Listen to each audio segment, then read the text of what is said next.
एका वृद्ध दाम्पत्याला पोलीस अधिकारी बोलत आहे म्हणून फोन आला आणि त्याच्याद्वारे त्यांनी सांगितलं फोनवरती की तुमच्या बँक खात्यामधून काही सस्पिशियस ट्रान्झॅक्शन झालेले आहेत आणि त्याबद्दल आपल्याला अरेस्ट होऊ शकते.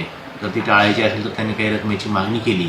त्या वृद्ध दाम्पत्यांनी बँकेतून त्यांना जवळपास 78 लाख रुपयांची रक्कम ट्रान्सफर केलेली आहे. याच्यामध्ये क्रांती चौक पोलीस स्टेशनला गुन्हा दाखल झालेला आहे आणि त्याच्यामध्ये अधिक तपास सुरू आहे.